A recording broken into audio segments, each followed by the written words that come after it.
warahmatullahi wabarakatuh. Halo pemirsa, kembali lagi sama aku Winanti Latif dalam acara Jurnal Muktamar.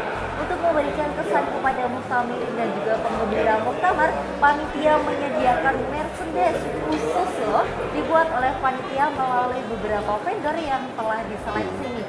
Nah, pemirsa semua penasaran nggak sih merchandise-nya itu ada apa aja dan bagaimana penjualannya? Kita sudah bersama dengan Bapak siapa, Bapak? Terima kasih, saya Bapak Titus. Bapak Titus Dwi Sumantri ya.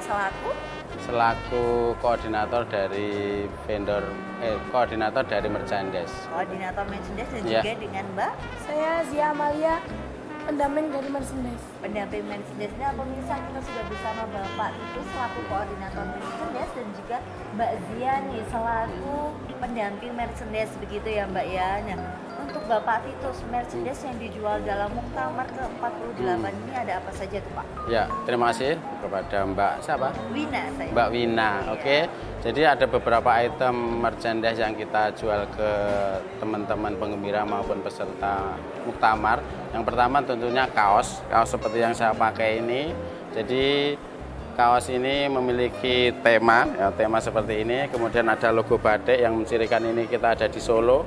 Kemudian ada ini logo yang berarti kita ada Muktamar ke-48. Kemudian juga ada tumbler dengan custom ini. Kemudian ada mug juga.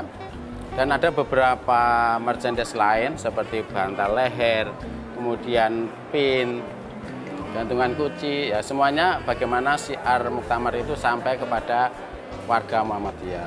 Oh gitu ya Pak ya, jadi ya. Untuk biar ada kesannya gitu ya Betul, Pak ya dalam ya. Muktamar ke-48. Nah Mbak Zia, boleh dibantu nggak nih dari beberapa merchandise itu yang best seller yang paling sering dicari itu apa tuh Pak? Kalau selama ini yang paling best seller itu di payung sih Mbak, sama yang di kaos hitam. Kaos hitam misalnya best seller. Kalau payung ini peminatnya ibu-ibu yang paling banyak. Kita sudah ribuan pieces itu udah habis di payung. Jadi payung itu yang pertama terjual habis gitu ya Mbak ya. Nah, untuk kesediaan merchandise-nya ini tuh ada berapa pieces tuh Pak dari total semua merchandise? Ya sebenarnya merchandise yang paling banyak itu ada di kaos. Kaos itu kita produksi hampir sekitar 25.000 ya Mbak ya. Kemudian yang kedua adalah batik. Karena itu produk yang paling banyak dicari dan produk yang paling banyak diminati. Ada beberapa event di mana kaos itu dipakai gitu. Ada beberapa event juga batik itu dipakai sehingga penjualannya alhamdulillah cukup bagus ya, cukup best seller di kita gitu. Oke, jadi untuk ciri khas gitu ya Pak ya betul, dari Muktamar itu ya. batiknya Muhammadiyah tuh ada khususnya loh gitu ya, ya Pak ya dan betul, juga ya. ini ya kaosnya gitu ya. Nah Pak boleh dibantu nih kalau misalnya harganya tuh berapa tuh untuk para muktamirin dan penggembira tuh bisa menikmati merchandise? Kalau harga dari merchandise kami itu sangat dibilang murah juga ya Mbak, karena harga kita tuh dari 5.000 sampai juga 190.000. Jadi kita tuh harganya sangat variatif dan tidak terlalu mahal dan itu sudah kita patenkan harga-harga tersebut. Gitu. Jadi untuk para muktamirin dan penggembira Muktamar ini mulai dari 5.000 ya Mbak ya, iya. Sudah bisa menikmati atau mendapatkan kenang-kenangan atau merchandise official dari panitia Muktamar 48 Muhammadiyah dan Aisyah. Nah Bapak Titus, untuk merchandise-nya sendiri itu kan pasti dijual melalui stand ya. Ya. Untuk stand-nya itu tersebar di mana saja dan berapa tuh Pak jumlah stand? Ya, terima kasih. Jadi ada beberapa saluran penjualan kita kepada para muktamirin atau penggembira atau yang warga Muhammadiyah itu. Yang pertama kita pakai media online. Yang kedua ada beberapa saluran itu melalui kebijaksanaan dari BWM. Karena kita menginginkan bagaimana distribusi barang itu memberikan dampak efek keuntungan kepada masing-masing BWM, PDM maupun teman-teman organisasi yang terlibat di situ. Yang ketiga adalah melalui stand. Kita ada beberapa stand yang kita pakai seperti di Editorium, kemudian di Colomadu, kemudian di GOR UMS. Jadi ada 3 jalur yang kita pakai untuk penjualan, begitu Mbak.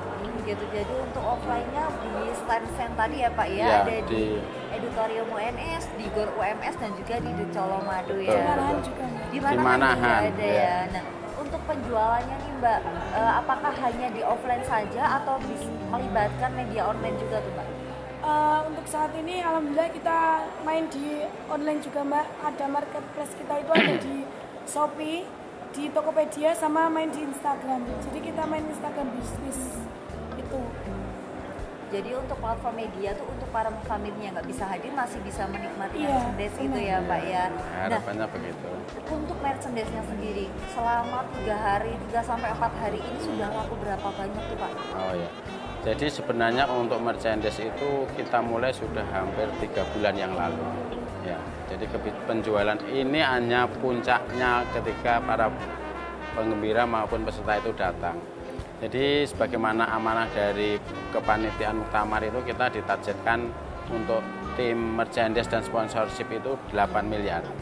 5 miliar kita pengen dapatkan dari merchandise dalam bentuk barang, kemudian yang 3 miliar itu merchandise sponsorship ya. Kemudian dari ketua koordinator dalam hal ini Pak Dodok ya, Pak Dodok Sartono itu menginginkan jangan hanya 5. Teman-teman harus mencapai target sekitar 8 miliar. Nah, itu memberikan semangat pada kita, spirit bahwa pembelajaran di sana mencapai target harusnya lebih tinggi. Dan alhamdulillah hingga kemarin kita sudah mencapai 7 miliar.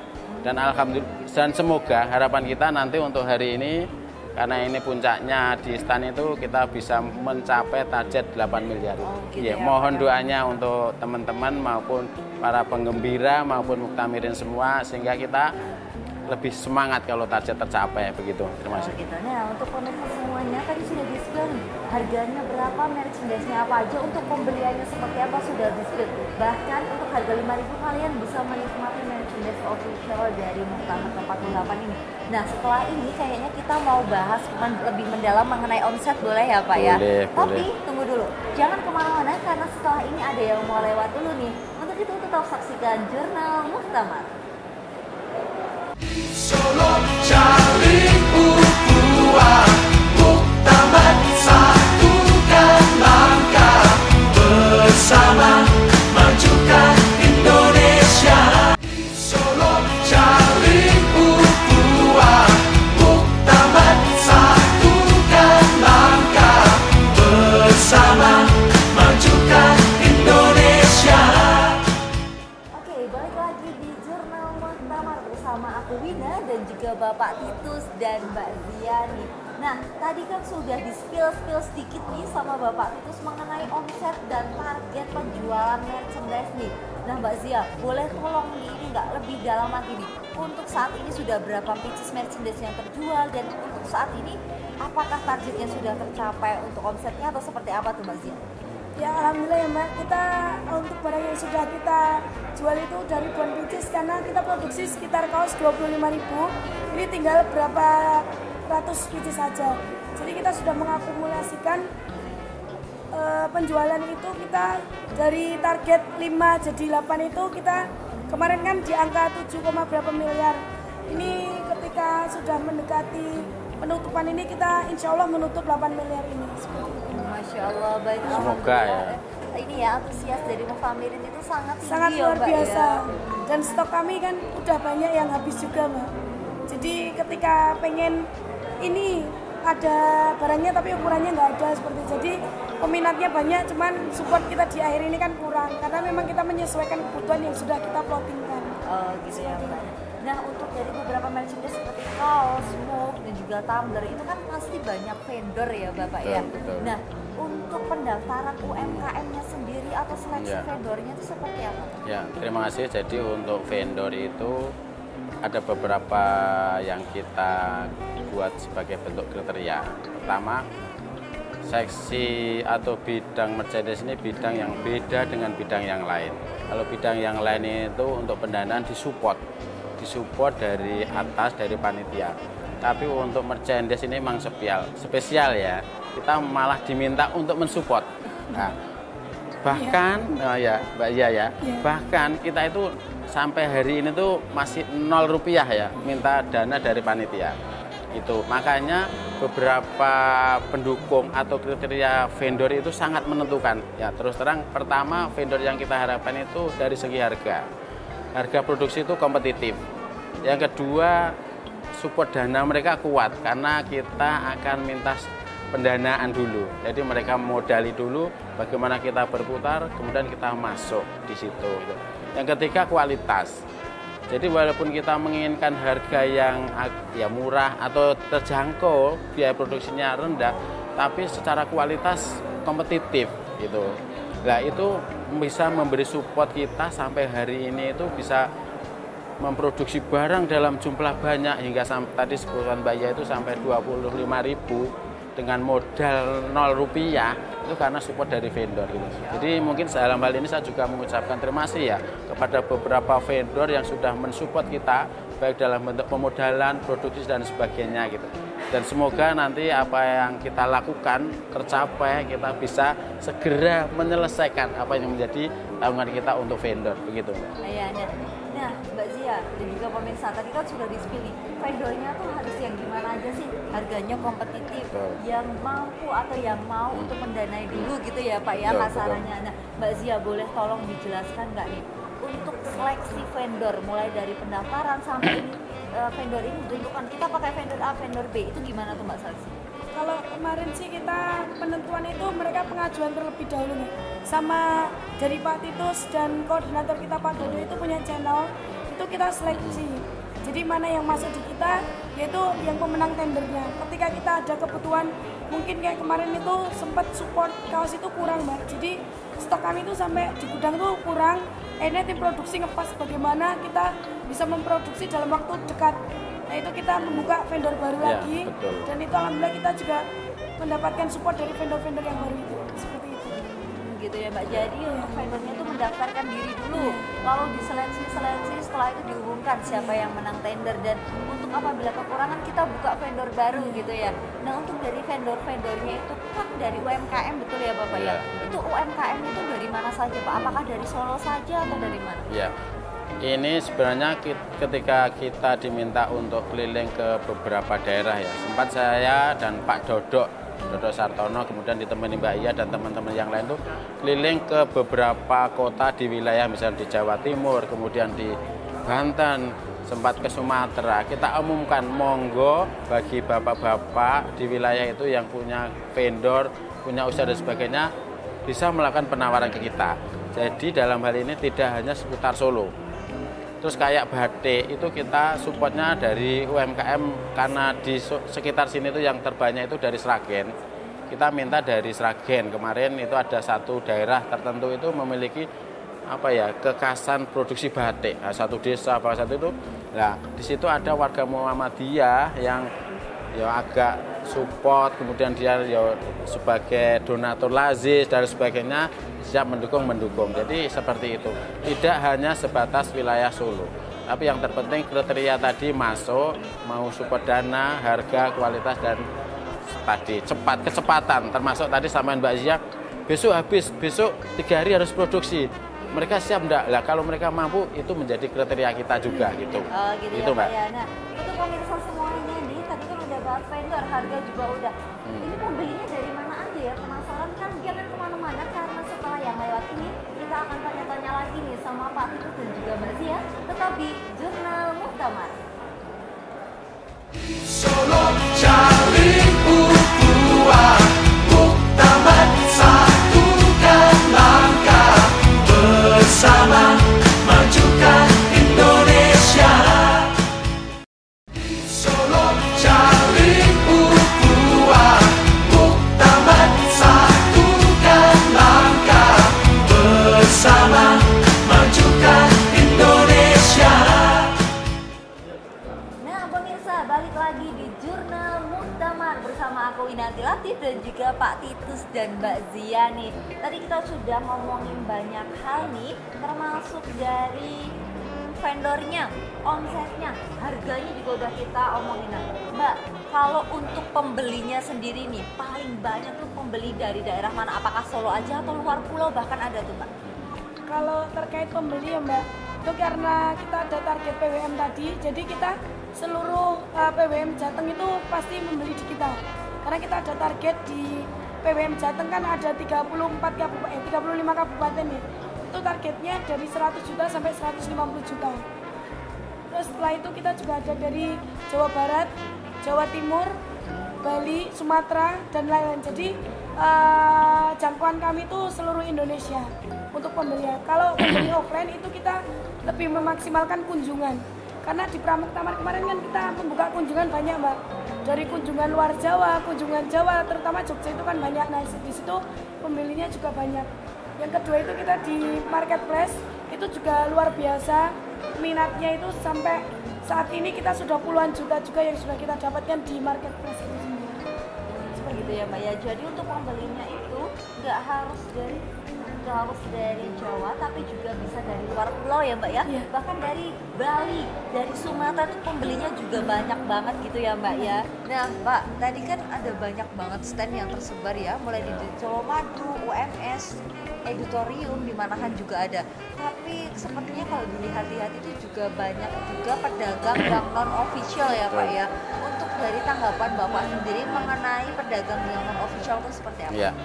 Itu tadi saya sampaikan bahwa di mana ada peluang, di situ akan muncul orang-orang yang pengen mendapatkan peluang itu. Termasuk di dalamnya adalah pedagang-pedagang yang pengen menjual produk-produk merchandise. Walaupun sebenarnya sudah kita coba ketati, tapi sifatnya kita meminimalisir dari kemunculan UMKM atau PKL yang ada. Misalnya kita kasih somasi, kayak kemarin kita ada produk misalnya Al-Quran custom, di situ jelas memunculkan logo Muktamar, logo Aisyah. Kita kasih somasi bagaimana mereka tidak memproduksi produk-produk yang berlogo Muktamar. Jadi ada beberapa yang coba kita ingatkan di online, di offline, tapi sifatnya ya meminimalisir, mengedukasi kepada mereka bahwa kita memiliki produk dan logo yang sudah memiliki hak cipta, begitu. Gitu ya Mbak. Kalau dari Mbak Zia sendiri, pendapat Mbak Zia seperti apa untuk mereka yang ternyata masih punya loh yang non official, itu gimana Mbak? Kalau kita sih tahap pertama itu mengingatkan Mbak. Jadi kayak di Instagram itu kan banyak pasar bebas ya. Kita DM kayak gitu ke mereka. Setelah itu ketika memang nggak ada respon, sebenarnya kita mau tindak lanjut. Cuman kan kalau kita mengurus hal seperti itu, waktu kita akan habis di situ. Jadi kita lebih fokus bagaimana target kita itu tercapai. Dan alhamdulillah walaupun banyak yang produksi juga, tapi target kita juga sudah melampaui itu seperti itu. Jadi kita sudah mengingatkan, terus sampai kemarin juga kita mengirim surat Mbak. Jadi ada salah satu juga pembisnis yang dia usaha gede, setelah itu memproduksi ini jumlah banyak, mengaku-ngaku bahwa mereka tuh official. Padahal enggak, itu kan bahasanya gadungan ya. Nah itu kita ingatkan, di WA nggak bisa, terus setelah itu kita berikan surat, diajak pertemuan, cuman dari merekanya nggak bisa juga seperti itu. Gitu ya Pak. Nah untuk yang terakhir nih Bapak, dari penjualan merchandise ataupun dari kegiatan Muktamar 48 ini, harapan kedepannya seperti apa Pak? Harapan kita selaku merchandise resmi ini bisa diteruskan ke muktamar berikutnya dengan beberapa kekurangan yang ada. Karena kita melihat muktamar itu akan berefek ekonomi. Nah, efek ekonomi ini bagaimana dikelola dengan baik sehingga berkontribusi pada UMKM, terutama mereka yang berbasis Muhammadiyah. Bagaimana ekonomi yang berputar ini akan dikembalikan kepada muktamar itu sendiri. Misalnya kayak kita ada kebijaksanaan, kita kasih markup ya, atau tambahan itu 35%, bahkan sampai 40%, di mana 20% itu sebisa mungkin kita kembalikan kepada BBM. Nah, entah dalam bentuk diskon, entah dalam bentuk uang tunai, bagaimana 20% ini dimanfaatkan kemudian dikembalikan pada kegiatan muktamar di wilayah itu. Harapan kita bagaimana merchandise ini atau bentuknya apa nanti di muktamar berikutnya ini dikelola dengan baik. Pimpinan pusat mengambil kebijaksanaan yang tegas bagaimana perputaran ekonomi saat muktamar itu, perhelatan akbar ini kembali kepada UMKM maupun muktamar itu sendiri gitu. Itu harapan kita yang ya beberapa hari ini, beberapa bulan ini mengelola begitu. Jadi muktamar ini diharapkan untuk membawa berkah gitu ya Pak ya, Betul, untuk ya. semua elemen masyarakat. Betul, Kalau ya. dari Mbak Zia sendiri harapannya pengennya gimana tuh Pak? Kalau harapan saya sendiri sih di muktamar ini juga sebagai ajang kita silaturahmi dan syiar juga, dan merchandise ini sebagai penyatu. Ketika kita membeli ini kan rasa memilikinya tuh ada gitu loh. Jadi kita bangga. Oh iya, kita muktamar kita sudah punya, dan kita beli barang di merchandise sendiri ini kan sama halnya kita ikut sedekah di sini, karena kembali lagi ke untuk event muktamar ini sendiri. Dan semoga sih kedepannya kita tim ini nggak selesai begitu aja, tapi masih ada manajemen ketika ini mau dilanjutkan akan seperti apa. Ya. Dan semoga aja juga ada apa ya, plan selanjutnya biar nggak eman gitu loh. Kita kan sudah memulai, sudah memplanning, terus kita juga sudah target juga terpenuhi, jadi jangan langsung bubar begitu aja. Ya. Jadi saya nambahkan dari Mbak Zia ya, ada tagline di kita, Anda membeli, Anda berkontribusi. Ini sangat penting. Jadi ketika teman-teman warga Muhammadiyah itu membeli ke merchandise kita, itu sebenarnya secara tidak langsung ataupun langsung itu berkontribusi pada kesuksesan muktamar. Itu yang pertama. Yang kedua, teman-teman relawan ini kan kebanyakan mahasiswa. Mereka di situ praktek bisnis, apalagi kita ada beberapa profesional yang kita libatkan, misalnya kayak Pak Dodok Sartono itu dia pebisnis, kemudian Pak Kus itu motivator, kemudian ada Mas Dimas itu juga pelaku bisnis. Dari mereka itu teman-teman belajar bagaimana berbisnis. Ya, seperti Mbak Zia ini kan juga mahasiswa ya, ada harapan buat jangan sampai di muktamar saja, bagaimana kita lanjut. Ini penting pembelajaran buat mereka, teman-teman relawan itu ya. Di relawan merchandise itu inti memang sekitar paling 20 sampai 30, tapi di yang lainnya banyak. Nah, mereka akan belajar berbisnis itu di muktamar, di tim merchandise seperti ini itu. Jadi seperti learning by doing gitu Yeah. ya Betul, Pak betul. ya. Jadi nggak hanya relawan dapat apa sih, tapi kita juga dapat ilmu gitu Iya, ya. Nah penting. pemirsa, itu tadi merupakan sedikit percakapan kami atau dialog kami nih mengenai merchandise muktamar. Untuk itu saya ucapkan terima kasih banyak ini sama-sama, kepada Mbak. Bapak dan juga kepada Mbak Zia atas waktunya. Ya. Semoga kedepannya merchandise-nya ini makin banyak waktu habis semuanya ya Amin, Mbak ya, dan amin. juga para relawan mendapatkan ilmu seperti itu ya Amin, Mbak ya. amin, ya. Nah pemirsa, untuk itu buat kalian yang masih pengen beli merchandise bisa langsung ke online-nya loh, ataupun mau ke Solo juga boleh banget. Untuk itu aku Wina dan juga Bapak Titus. Mbak Saya Zia. kami mohon undur diri. Muktamar 48 Muhammadiyah dan Aisyah memajukan Indonesia, mencerahkan semesta. Wassalamualaikum warahmatullahi wabarakatuh. Solo,